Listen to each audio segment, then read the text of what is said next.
What's up guys? Welcome again to my channel. At ako pala si Ronald Del Mundo. Ang review natin sa video na ito ay itong nabili ko sa isang online shop or sa Shopee na folding knife. Yan. Ito yung pouch niya. Pwede mo siyang ilagay sa belt mo. Yan. Yung pouch. Kaso mukha siyang madaling masira, ano? Kasi mura lang to, cheap. Yan. Medyo mahirap siyang alisin. Kaya kahit nakabaligtad, yan. Hindi siya basta-basta maaalis. Yan. Yung pouch niya, medyo matigas. Tabi natin yan. Ito yung kasama niya, meron siyang survival guide, pocket guide. Yan. Bear Grylls, Gerber. Okay. Ang nasa loob nito, yung mga basic na kailangan mong malaman when it comes to survival or nasa camping ka. Yan.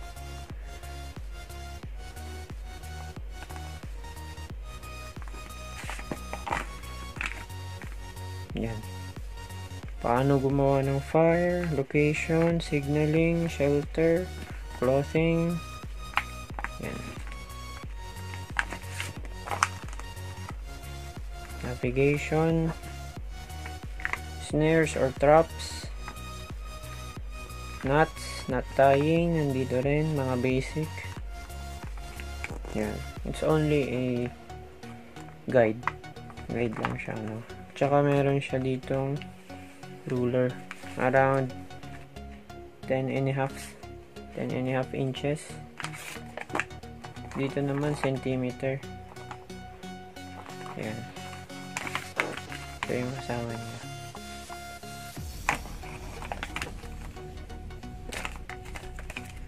Ayan. Syempre yung knife mismo. Ayan. Sa unang tingin, hindi ko alam kung ano yung comparison niya sa original, no?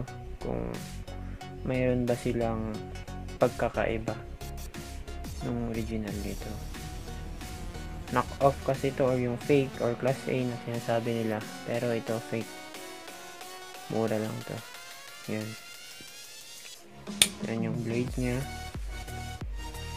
Yan. Itong grip niya maganda. Kung mapapansin nyo, dalawa yung kulay niya, diba? Orange at saka gray. Yung orange, hard plastic. Yung gray naman, medyo rubberized siya. Malambot. Yan o. Kung mapapansin nyo, lulubog. Kaya maganda siyang hawakan. Yan. Drop point blade, may belly. Sukatin natin yung overall niya gamit to.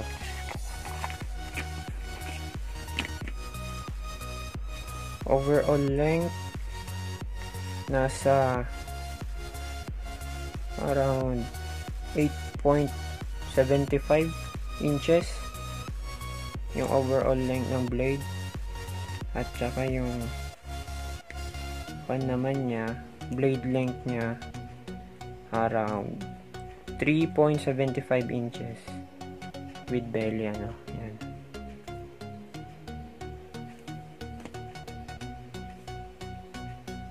Yan siya.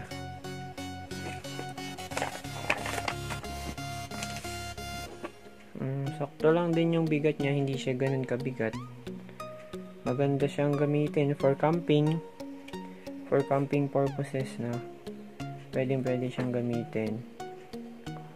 For self-defense, pwede rin siya. No? Pero kung gagamitin mo siya sa EDC, depende sa'yo kung gusto mo siyang gamitin. Kasi ang comment ko lang dito, kung gagamitin mo siya for EDC, everyday carry mo,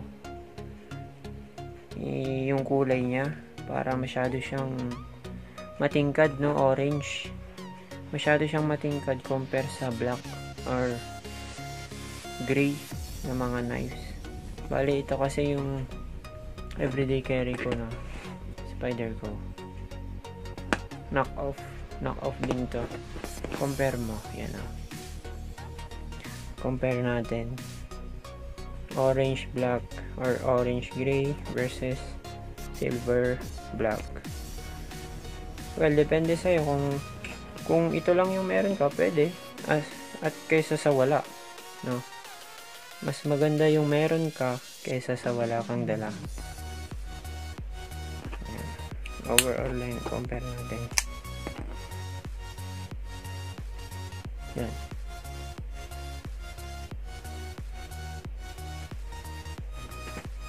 Tsaka ang isang one ko naman dito, hindi mo siya basta-basta mabubuksan ng isang kamay. Yan. Mabubuksan mo siya kaso medyo matigas.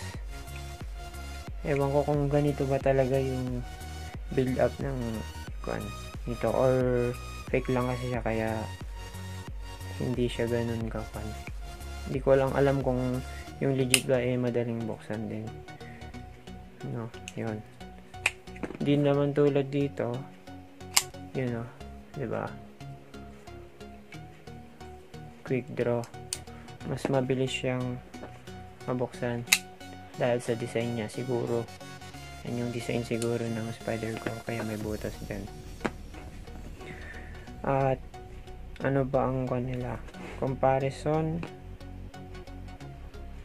Well, kung papipiliin nyo ako kung ano ang EDC ko, ito ang ginagamit ko kasi ito, pwede siyang gamitin for camping, no? Maganda siyang gamitin for camping, pang slice ng mga iluluto mo. Pwede. Yan. At saka, tingnan naman natin yung locking mechanism niya. Ang locking mechanism nito, yan o, ito. Yun. Hindi ko alam kung anong tawag sa locking mechanism na ganito. Yan o. Pag i-release mo siya, pipindutin mo lang to. Ito. Yan. Yan. Well, matibay naman siya. Hindi naman siya basta-basta nag-fold. Kasi siguro metal to metal yung locking mechanism na yun. May clicking sound. Saka hindi mo rin siya accidentally na mapipress kung sakaling ginagamit mo kasi nga yan, meron siyang kanal dito yan, or space para makuha talaga yan o. Yan. Ito naman ang locking mechanism naman niya, ito. Bali ito yung pumipigil para yan o.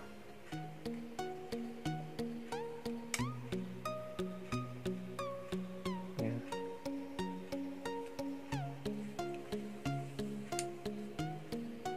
Kung mapapansin nyo rin, nilagyan ko rin siya ng zip tie, cable tie, ano, depende sa tawag nyo kung ano yan. For quick draw, no? Quick draw. Kasi kaliwete ako, kaya ito, nilipat ko yung clip niya. Nilipat ko yung belt clip niya dito. Pwede mo kasi yung ilipat dito, dito, dito, or yan. Kaliwete ako kaya ganyan. Pagka dinro mo kasi ito, nakaklip sa bulsa mo, tapos idudraw mo siya, sasabit to sa bulsa mo. Quick draw. Yan, pansinin nyo yung blade niya. Ako lang nagkahasa kasi yan. Gamit yung whetstone or yung normal lang na pangasa. Well, ito hindi ko pa to nagagamit sa camping. Nasa bag lang. Nasa bag lang siya. Try naman natin kung razor sharp ba siya.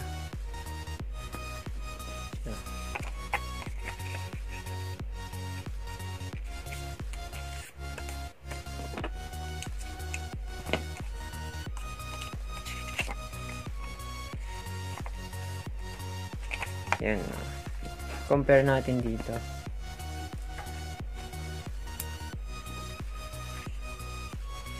Ito yung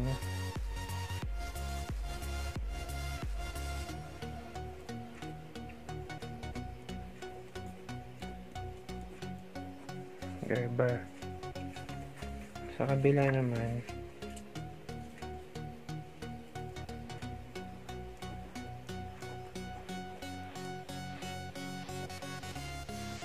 Spyderco.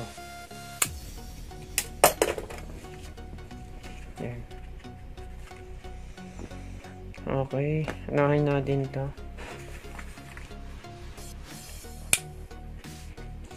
Kung razor sharp ba siya.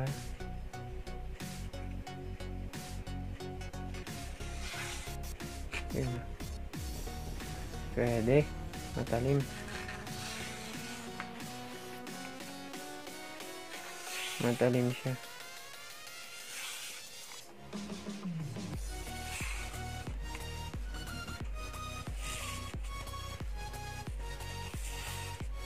Yan.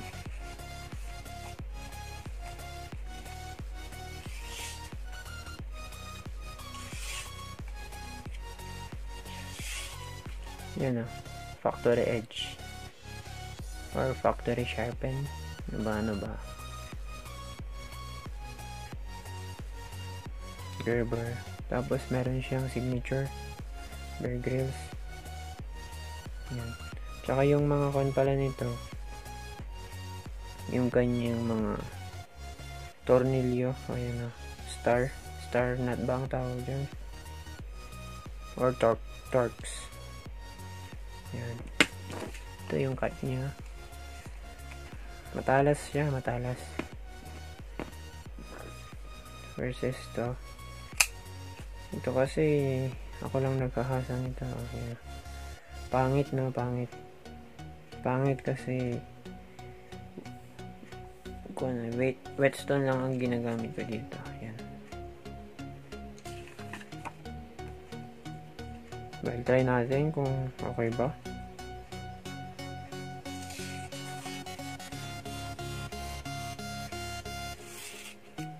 Okay din.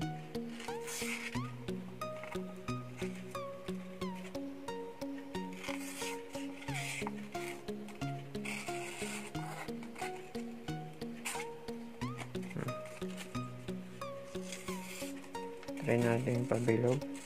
Yun o. Diba? Kaya niya. Well, ito naman.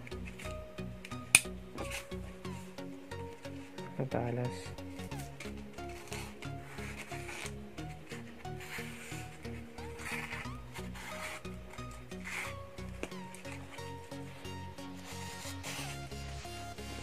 Yes. Matalas siya, matalas. Uy. Yun o. Ito naman hindi siya gaano. Pero, kaya naman. Kaya rin yung mag-slice ng papel. Yan. So, ayan. Kuha na rin siya. Slice test or razor test. Yan. Razor test na rin siya ng Gerber, Bear Grylls, folding knife, chip. Yan. Versus or comparison na rin siya ng Spyderco.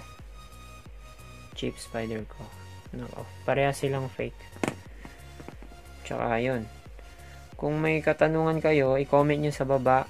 At yung mga hindi pa nakaka-subscribe, mag-subscribe na kayo dyan. Yan. At yung notification bell para ma-update kayo sa mga susunod nating videos. Yan. Maraming salamat.